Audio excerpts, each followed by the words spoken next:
Hello， 大家好，我是 Kara， 欢迎来到我的频道。今天这一集的主题是你的蜜糖，也许是我的毒药。之前分享的产品通常都是比较烧的，今天这一集呢是让你们冷静的。虽然这些产品是我的毒药，但是也许对你们来说可能是蜜糖哦，因为这些产品呢其实都还不错的，他们其实都有一些优点，所以搞不好这一集反而是可以找到适合你们的产品哦。好，那如果对这一集的内容有兴趣，我们就继续哦。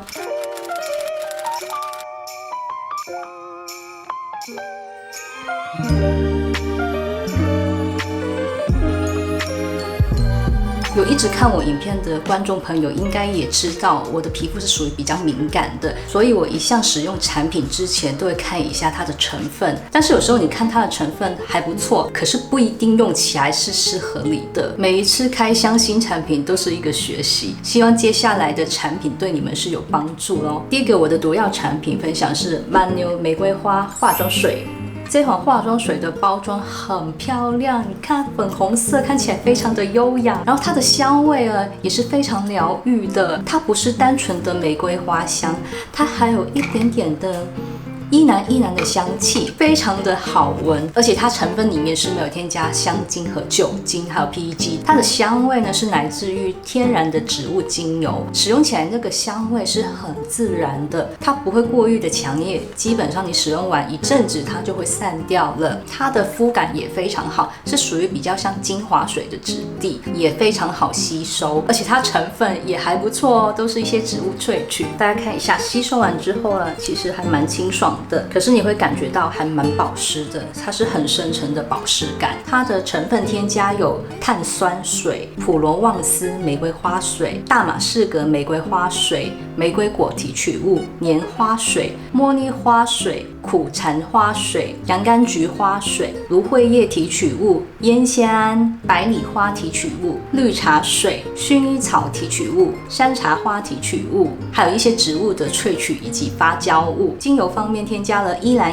精油，还有大马士革玫瑰花油，听起来是不是很吸引？整体的有效成分是满满的，就单看成分呢，它是一个很不错的商品，但是使用在我的脸上居然过敏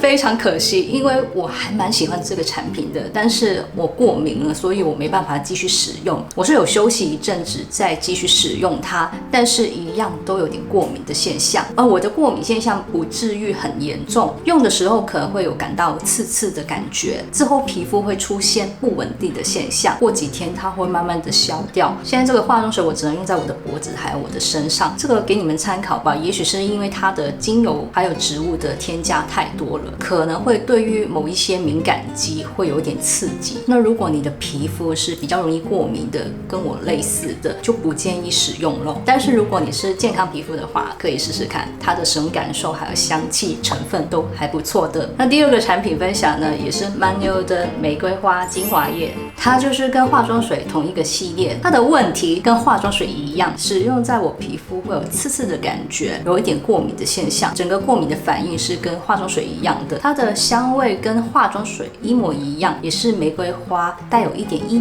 兰的香气。成分上呢也是很不错，很多植物的萃取，主要的成分有玫瑰果提取物、烟酰胺、普罗旺斯玫瑰水、大马士革玫瑰水、薰衣草提取物、茉莉花水、莲花水、甜菜碱、洋甘菊花水、苦橙花水、山茶花水、百里花提取物、绿茶水、B5 芦荟叶提取物、料囊素、迷迭香提取物、腺苷以及多种的植物萃取。精油也是添加依兰花精油和大马士革玫瑰花精油，成分里含有81% 的玫瑰成分。其实大部分的成分跟它的化妆水是类似的，大家听起来是不是还是会被烧到？这个是我的毒药，但是其实它也是很不错的产品它的质地呢是有一点点混浊的颜色，不是完全透明的，流动性很强。然后它其实蛮好吸收，很水润的，它不会很黏腻，是属于那种保湿度很好，但是抹开化成水的质地。它的香味真的非常好闻，淡淡的，非常的优雅。这个产品用在我脸上会过敏，所以我没有拍示范的影片，现在我就示范在我的手上给你们看一下它的效果。你看它吸收完之后呢，其实不会很油，但是还蛮明显有滋润感的，而且它很保湿。这款精华我觉得特别适合干性肌肤使用，如果你是健康的皮肤是可以试试看。那如果你们有兴趣的话，今天的产品我还是会提供相关的购买链接，都是在虾皮购买的。接下来要分享的是这3个面膜，这个呢是台湾的品牌，叫做 Akimia。它的面膜比较特别一点，可以发电的，它是可以产生电流，让这个面膜的精华更好的吸收。其实这个面膜呢，是我之前主动邀请对方合作的，然后对方也很爽快的把产品寄到我府上。可惜这个产品好像不太适合我用，大家请放心，我已经跟对方沟通过了，我跟他说我的情况，他们也很大方，让我去真实的分享。那么我们先讲一下这个面膜的优点吧。我觉得这一款的面膜的膜布非常的服帖，而且它有一点像生物纤维的质地，而不是一般材质的面膜。它的面膜里面是添加了一些有导电功能的材质，只要你使用之前把精华弄到面膜上面呢，它就会有导电的功能。那它本身呢，其实就是干湿分离的。你看上面是精华，上面是面膜质，我觉得它的设计也非常的有心思。事实上我是蛮喜欢它的设计，还有它的创立品牌的概念，都是没有香精酒精的添加，而且用的材料都是对环境生态友好的，所以我还是蛮喜欢这个品牌的。那么使用之前，先把这个胶带凸出来的，直接往外去拉一下，把它稍微拉开一点，这个面膜精华就可以流到下面去了，不需要完全的拉开。当这个面膜纸已经完全把精华吸进去了，你就可以从这边开封来使用。它的面膜纸是非常服帖，使用的过程也很舒服，没有任何的不湿。基本上它这3款的面膜纸都是一模一样的，就是成分有点不一样而已。这个紫色的面膜叫做埃及辣薄荷紧致微电流面膜，它的主要成分是 B5， 还有植物的提取物以及玻尿酸，还有抗皱的成分六胜肽。这个成分的排列我必须要老实的说，我觉得成分上面最有效果的应该只有 B5， 因为其他的成分都排在苯氧乙醇的后面。苯氧乙醇是一个防腐剂，在国际的保养品法规里面最多只能添加1%，所以排在苯氧乙醇后面的成分应该不会添加超过1%。那它的苯氧乙醇排到第8个成分，整体的成分有25种，所以以成分来说，我觉得它的抗皱效果应该不会很明显，因为它的主要抗皱的成分是六胜肽，是排到最后面的。但是我使用它的时候的确是蛮舒服的，保湿度也还不错，只是对我来说这个面膜并没有太明显的效果，所以这个面膜我比较推荐是单纯保湿，想要有一点舒缓效果的就可以使用它了。另外这款绿色的面膜叫做东加海星藻保湿微电流面膜，这个面膜比较特别的成分都排在苯氧乙醇的后面，所以它添加量都是比较少的，而且它第3个成分是 PEG。PEG 也是对很多敏感肌是不太适合，但不是一定的，因为外面很多给敏感肌使用的产品都是有添加 PEG， 可是因为我是比较特别，我的屏障已经受损了，比较不能够用这个成分，加上它的主要舒缓的成分比较后面， PEG 排的比较前面，所以这个比例呢，对我来说是有一点过敏的现象。这个面膜敷的时候并不会有刺激感，但是我敷完它之后，慢慢我的皮肤就感觉有一点不稳定了，因为它的面膜这2款都有添加 PEG， 所以我敷到第2片面膜之后，我皮肤就开始爆发了，就很明显的出现敏感的状况。我估计是因为 PEG 的关系了，因为我对于 PEG 的过敏反应是后知后觉的，到后面它会越来越严重，而且它会累积的。如果我其他的产品也有 PEG 这个成分堆积在一起，再加上一些比较刺激的成分，我就会突然长一些有的没的东西，皮肤会变得非常不稳定。另外第3个面膜名字叫做日夜光感透亮微电流面膜，它就是主要美白的，它的主要成分是烟酰胺、维他命 C， 还有一些发胶物，另外还有添加植物的提取物。它里面成分也添加了一种 PEG 的，但是这个 PEG 成分就排到比较后面了。其实3款的面膜初次的使用感受是蛮类似，面膜纸都是一样，也是蛮服帖、很舒服又很保湿的。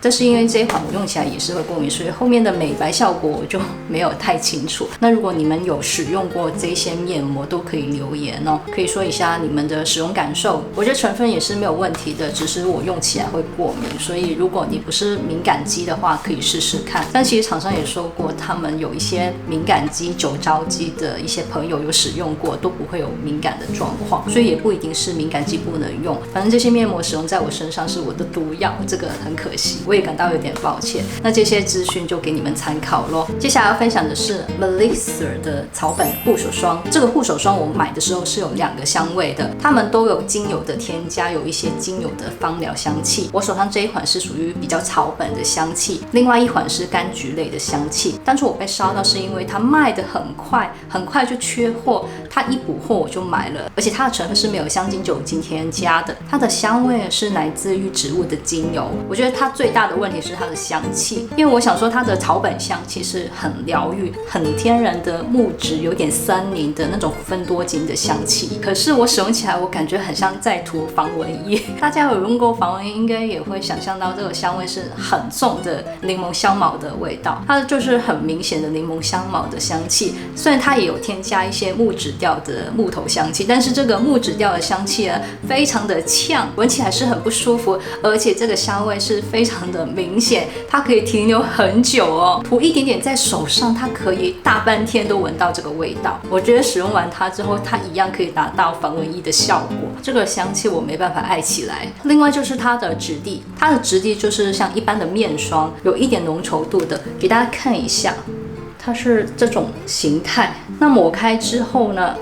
就非常水润，感觉好像面霜一样很保湿。我觉得这个味道应该是杜松的香气，就是那种有点木头香的那种香气，就跟艾草有点类似。这种香气就还蛮像防蚊液的，闻起来是比较呛的，不是每个人都喜欢。说回来，这个护手霜的质地它很快就吸收，吸收完之后不会有任何的油腻感，它会很迅速的就成膜了。可是它成膜之后，我觉得它的保湿度就变得比较不明显了。我觉得它的保湿度不太足够，涂完它之后手是没有那么干，但是并没有觉得很深层的保湿。然后涂多一点，这个味道又会非常的重，所以我很不喜欢使用它。在保湿功能性方面呢，又没有到很优秀，但是我知道很多人喜欢的，因为它卖的非常好。那这个就是我的使用感受，顺便就分享一下 Alchemia 的香氛护手霜。这个护手霜的香味呢，也是属于木质调的。其实它的香氛类型呢，应该就跟这个护手霜是类似的，但是我就闻起来了，这个护手霜的香味明显好很多。这个木质的香味呢是很顺的，而且它不会呛，涂完之后这个香味是淡淡的，不会让你觉得很不舒服、很呛鼻子。所以 Alchemia 这一款护手霜我是蛮喜欢的，它的调香做得非常好，然后它也是没有香精、酒精添加，它的香味是来自于天然的植物精油，是有专业的调香师去调这个味道的，而且我使用起来也不会有敏感。但是其实这一款护手霜也是有添加 PEG 的，只是用在我的身上 PEG 是不会有过敏的现象，所以我觉得也没有什么问题。它的质地呢是那种也是浓稠一点的面霜质地，是有一点水润感，跟刚刚的护手霜是有点类似，但是它抹开的水润感会更明显。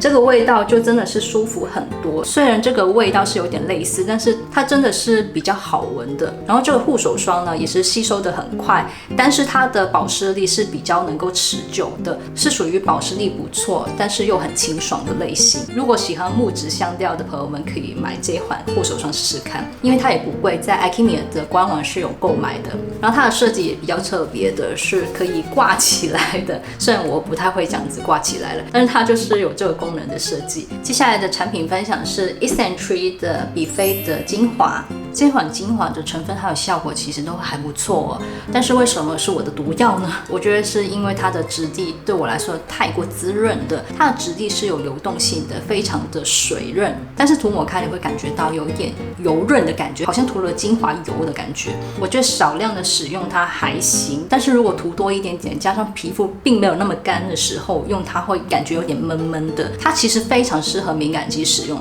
它的主要成分，第一个成分就是比菲的是菌，还有烟酰胺乳酸菌、透明质酸、水解胶原蛋白，还有一些植物萃取、葡聚糖、六胜肽、男酮胜肽、尿囊素、B5、腺苷等等的成分，其实整体成分都非常好，没有问题的。大部分的有效成分都是添加到比较前面的，成分上面是没话说的，只是它的质地真的是有点挑皮肤使用。我觉得秋冬的时候用它可能会比较适合。那这款精华其实我已经空瓶了，但是我是有回购，因为当时觉得它的成分很好，又这么平价，所以一次过就买了2瓶了。这款精华除了可以修复皮肤、舒缓皮肤敏感之外，它还可以抗皱、保湿、滋润，效果也非常好。它的成分也没有添加香精、酒精和精油的，是完全没有香味。这个产品其实并没有那么雷，这个就给你们参考咯。接下来要分享的毒药产品是化妆品 Musicate Mansion 唇釉。这个唇釉呢非常的火，很多美妆 YouTuber 都有分享，看到他们试色的效果实在太美了，而且它的包装真的是很精美、很可爱，我就二话不说把它买回来了。但是第一次使用完它之后，我的好感度马上就掉下来了。其实它的颜色都很漂亮，在影片上面看到的颜色也是蛮类似的，但是因为它有一个香味，它的香味非常的香。虽然很多唇釉都会有添加香精的部分，可是这个香精呢，它是那种很浓的香水味，而且这个香味呢可以很久都不散，会一直在我的嘴唇上，而且它会让我的味觉感觉有点苦苦的。这个香气是很浓郁的花香味，我个人是不太喜欢的，但是它的颜色跟表现效果都很好，可是要我长期用在嘴唇上，我是